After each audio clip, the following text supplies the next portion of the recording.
Hey Chrissy!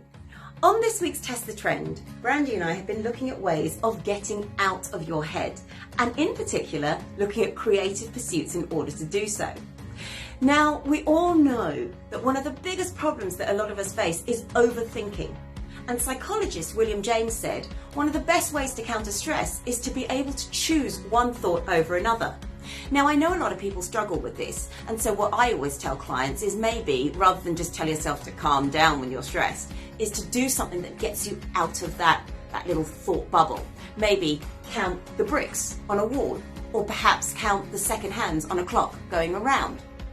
But of course, if you also do creative pursuits, they are a wonderful way of channeling your energy and channeling your focus and creating something absolutely beautiful.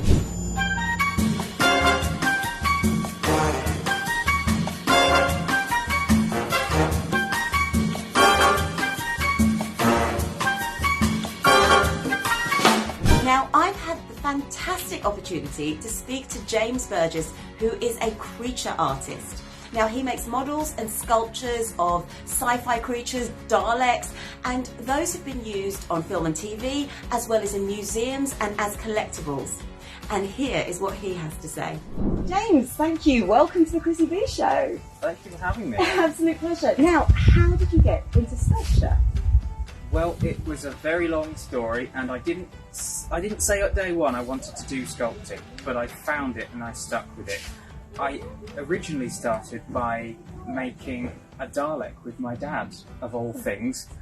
We went out to a science fiction event. They had the world record attempt for the biggest number of Daleks in one place, so of course I was going to say, let's build one. Neither of us really had any experience with it, so it was a very long learning process, but by the time you've built a Dalek, you don't stop. So I carried on, and one thing led to another, and here I am. Brilliant. And tell me a little bit about this creature here. Well, this is part of another Dalek, actually. Right.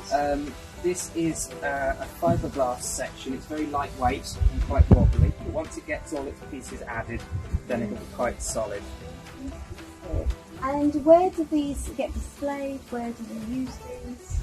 Well, I have no idea about this one, but generally speaking, most of the things I make are for people like me who just love monsters of all kinds. It can be things that they've created if they're making a film of their own, or if they just want something on the shelf to chat with guests about, then that's, yeah, my kind of people, very much.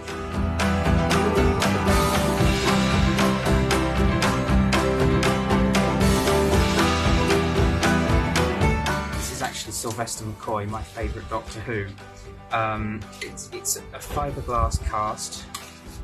This was actually a sculpture that I did at sci-fi events, because now I've got all these things. I take them out to events with me on a table, and while I'm sitting there watching over the models, I like to make something of my own, because that helps sort of breach the divide and show people how it is that you get started. Here we have something very different. This is a dodo.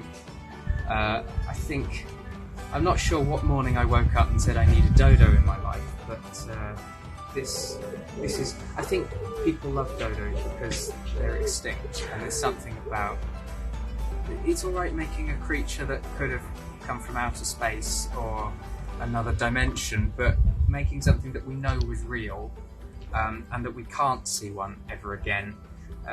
I think that was the appeal to me for that one. What do you enjoy about sculpting? You start with a piece of clay in your hand, and then at the end of it you have something that has eyes, it looks back at you, it's a creature, it's a character, whether you're sculpting a person or... I've got a little person down here, which I can show you. Again, it just started as a piece of clay, and after many hours of looking at it from all different angles, I have a piece that I could say, I made that with my hands from nothing.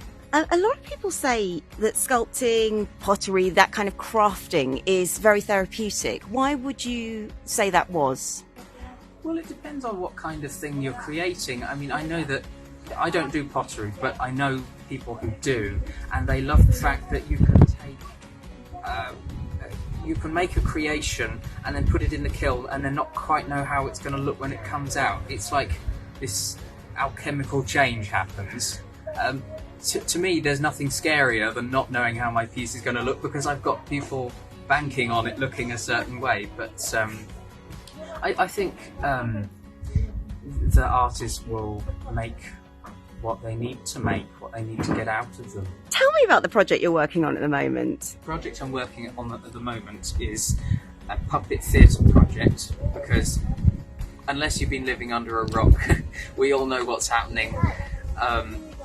As you can possibly imagine, a lot of my work it comes from various theatre places, and there isn't anything coming out of them at the moment, which is a shame.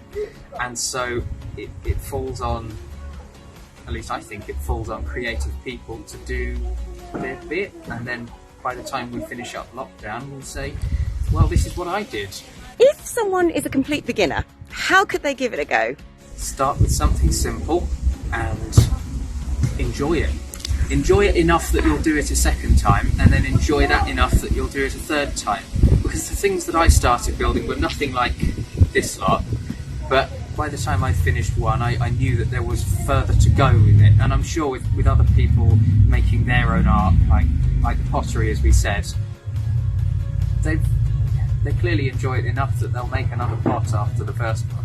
It was absolutely fabulous speaking to James, and if you've been inspired, then here's a few things I wanted to show you. First of all, my father was very much into creating woodwork, and he was a craft design and technology teacher before he retired. He made this table that I'm sitting on and this board for a Malaysian game called Chongkat. My husband carved this amazing mahjong set and drew the pieces, but also these lovely little coasters were a wedding present from a friend's daughter.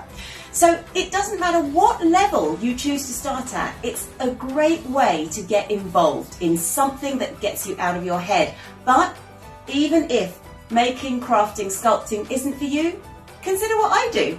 I write books. Whatever it is, find something that makes you feel good and allows you to express yourself. Until next time.